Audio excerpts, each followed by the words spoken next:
Jaba bayitibwa abayirani zirabikanga essuubi ly'okuvaamu akalungi lirabikanga ligenda kubeera tono. Essuubi lya enteeseganya y'Omumerika n'Omuyirani okuvaamu akalungi zirabikanga ebyaddala mikisa mitono bano okuba nti bagenda kukkaanya. Steve Witkoff omu ku bakulembeddemu enteeseganya ku saidi ya Amerika avuddeyo n'ategeeza n'agamba nti eggwanga lya Iran tebagenda direkera mu kisa gwonna yadde okubakkiriza okukola enrichment ya uranium kebere 1%.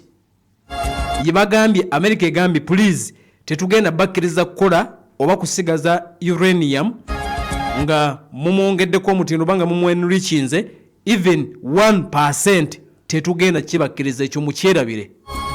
Kati Minister ow'ensonga z'ebweru w'eggwanga Said Abbas Araghchi amwanukudde n'amugamba please okwenrichinga uranium waffe ekyo tetugenda kiteesaako.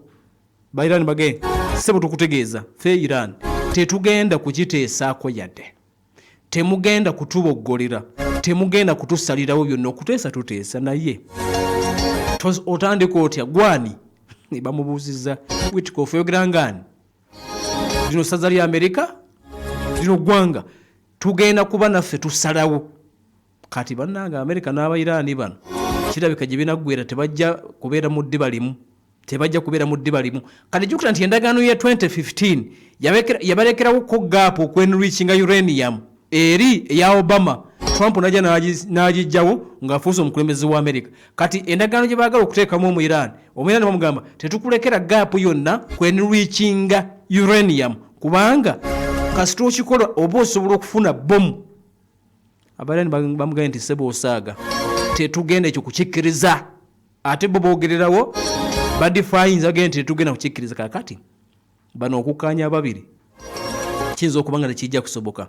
Naye okunoonyereza kulaga nti Abayirani bali ku level ya 60% mu kulaakulanya ekirungo ekyo kye bayita uranium era nga weetaaga 90% okufuna nuclear. Kati nti bo bali ku 60%. Amerika ne Israel baagala byonna bisaanyewo byabadde akoze yadde ng'agamba nti yebe muyamba mu masannyalaze na bya bulemi baagala byonna bisaanyewo byabadde akoze nga talina yadde even 1%. Ave ku 60% ajje abeere ku 0. Iran emugamba nti ani tetusobola. Kakati ekiriwo Abayirani badifayinze bagambye tetugenda kukkiriza. Amerika bagambye tetugenda bakkiriza even 1%. Eggwanga lya Iran bagambye osaaga na muliro naffe tetugenda kukkiriza. Gwanga ku gwanga. Gwanga ku gwanga.